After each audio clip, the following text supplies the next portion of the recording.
Ahora vamos a hablar de las crisis financieras. Una crisis financiera es básicamente un desequilibrio, cuando el mercado no está en balance. Y hay muchos factores que desatan una crisis, no hay un solo factor que crea una crisis. Dentro de estos existen las burbujas o porque hay una masiva manipulación o no una apropiada regulación de los gobiernos. Una burbuja básicamente es cuando los precios de los activos se inflan de forma constante e irracional. Levi Strauss, el creador de la marca de jeans, una de las marcas de jeans más importantes del mundo, él habla, hay un término que después rescató un autor muy importante, un economista mexicano que se llama Carlos Marichal. Ellos hablaban de un término que se llama exuberancia irracional. En Estados Unidos, antes de la crisis de 2008, se vivió un fenómeno que se llamaba exuberancia irracional. Es decir, que había una masiva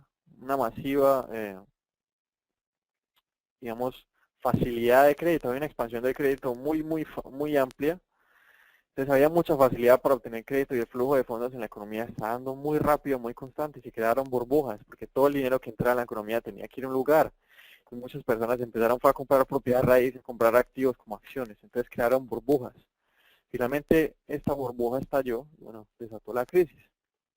Cuando una crisis se desata, se caracteriza es porque hay una caída muy importante en las bolsas, en los mercados financieros. Y estas caídas llevan a la quiebra de muchas instituciones financieras. ¿Por qué? Porque las instituciones financieras invierten en el mercado. Ellos también invierten en el mercado. Por ejemplo, los hedge funds. Los hedge funds, su dinero viene de las inversiones. Si el precio de los activos cae, pues su dinero pierde valor, se desvalorizan, pierden digamos, su disponible, su caja y quiebran. Igualmente, las personas o quienes ponen el dinero para esos hedge funds pues son las empresas. Todas las empresas tienen un excedente de capital y el excedente de capital lo invierten y normalmente lo ponen en estas instituciones financieras. Si el hedge fund se quiebra, está utilizando dinero de terceros, pues eso también va a arrastrar a otras compañías. Entonces es como un efecto dominó que se crea en las economías. Cuando se crea una crisis, si es muy severa, se seguida por recesiones. Es decir, el crecimiento económico de un país se paraliza o incluso llega a términos negativos.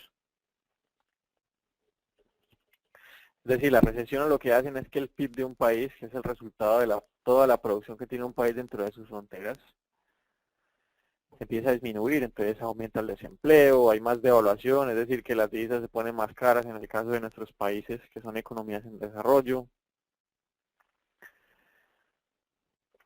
Y esto, digamos, las crisis, como dice ahí, casi una crisis le sigue una recesión normalmente y son muy severas. Y son las peores situaciones que se dan entre los ciclos económicos. Es la parte más baja del ciclo económico. De hecho, esta gráfica lo que nos está mostrando es que últimamente, bueno, digamos, las crisis han tenido un ciclo. Entre cada 4, 7, 6 años se da una crisis, una recesión.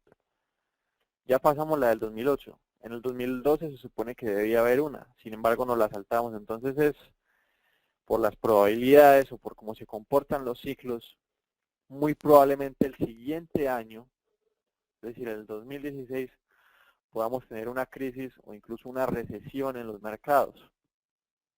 Y recordemos que durante estos periodos de tiempo es cuando más dinero se hace en el mercado. ¿Por qué? Porque el mercado tiene más volumen, más volatilidad, entonces hay más oportunidades para el trader para aprovechar. Entonces cuando más dinero se hace, es cuando hay una crisis o una recesión. Los mejores años del DTA fueron durante la crisis, después de la crisis, los mejores años de Marcelo, por ejemplo, fueron durante la crisis y cuando la economía se estaba recuperando, porque había mucha volatilidad. Es cuando más dinero se hace. De hecho, en el lunes negro que pasó en septiembre, fue el día en que más volumen hubo, uno de los 7 días en que más volumen ha existido en la historia de la bolsa. Este día se movieron millones de dólares en el mercado. hubo mucha volatilidad, hubo mucho movimiento. Eso era como, por decirlo, un parque de diversiones para traders. Había muchísimas oportunidades en ese día para hacer dinero. De hecho, fue el volumen más alto de julio del 2011 e históricamente ha sido uno de los 7 volúmenes más altos registrados en toda la historia de la bolsa. Esto es una gráfica de cómo se veía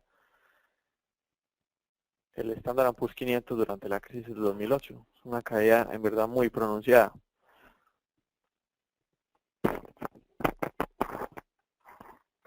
Ok, ahora vamos a hablar un poco de política monetaria.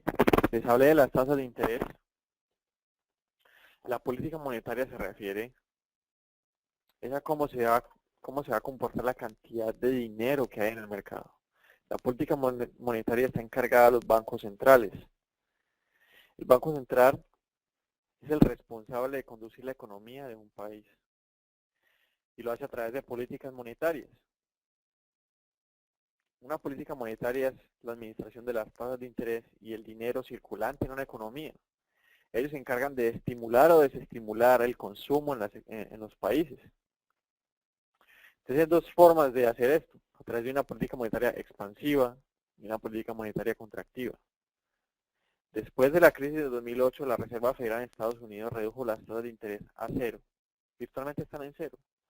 O sea, los préstamos en Estados Unidos son a tasas de interés muy bajas. Y esto lo hacen es para estimular el consumo, para invitar a las personas, venga, compre, utilice su tarjeta de crédito, consuma. Porque si usted consume, pues va a hacer que haya más empleo, porque las empresas van a producir más. Esto es una política monetaria expansiva. Por otro lado, cuando hay mucha inflación, es decir, que los precios están aumentando o porque hay una situación adversa, por ejemplo, en devaluación, es decir, que las divisas están muy caras, se crea una política monetaria contractiva y lo que hacen es que empiezan a subir las tasas de interés y empiezan a reducir el dinero en la economía para desestimular el consumo y prevenir, digamos, situaciones adversas en la economía y prevenir que una economía vaya a una recesión o a un ciclo económico negativo.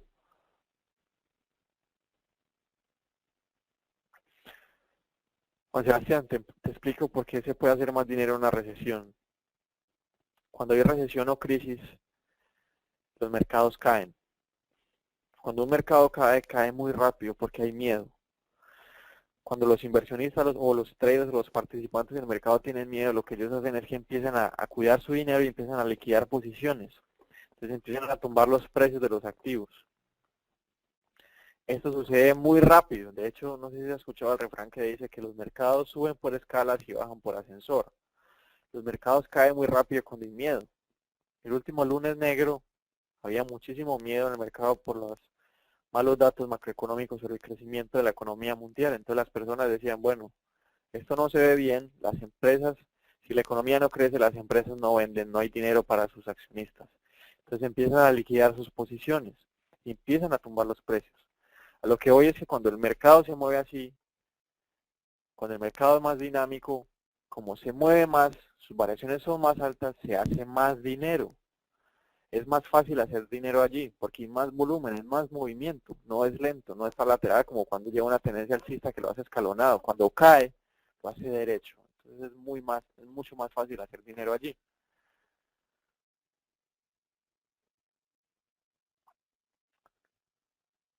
Giovanni, ¿cómo así que hay una penalidad cuando compras acciones en una tendencia bajista fuerte? No te entiendo tu pregunta. No existe penalidad cuando uno compra acciones. Existen comisiones cuando uno compra acciones y las comisiones se le pagan al broker.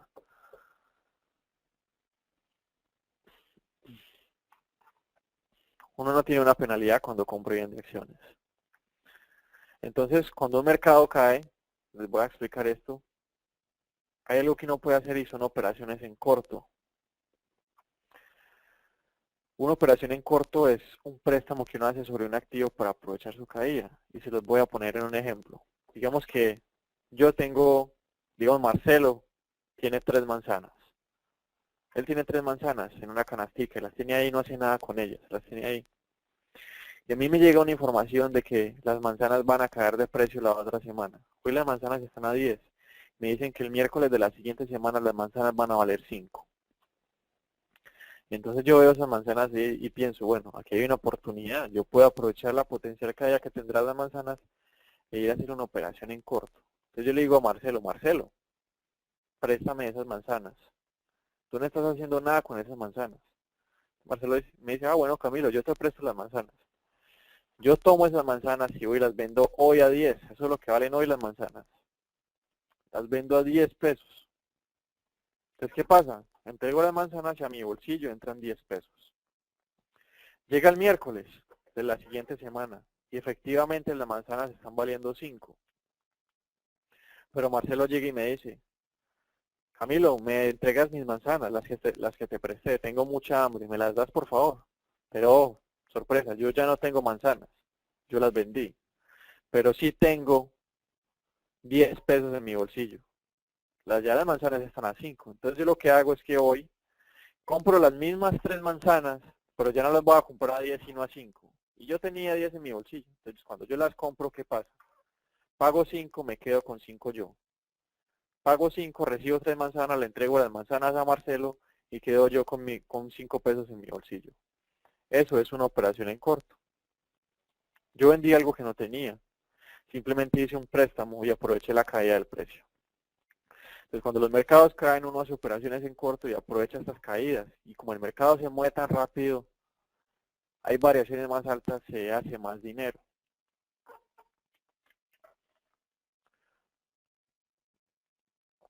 Ok, entonces volviendo a política monetaria, una política monetaria contractiva es cuando un banco central quiere estimular el consumo, por varias razones. Puede ser porque está aumentando la inflación. Entonces lo que hace es que sube las tasas de interés para decirle a las personas, vengan, no consuma más, que es que usted me está aumentando la inflación, ahorre. Las personas van a estar más dispuestas a ahorrar, invertir en sus cuentas de ahorros, que a consumir. ¿Por qué? Porque sus préstamos les van a salir más caros, su tarjeta de crédito les va a salir más cara. Entonces ellos prefieren ahorrar y así mantienen un balance en las economías.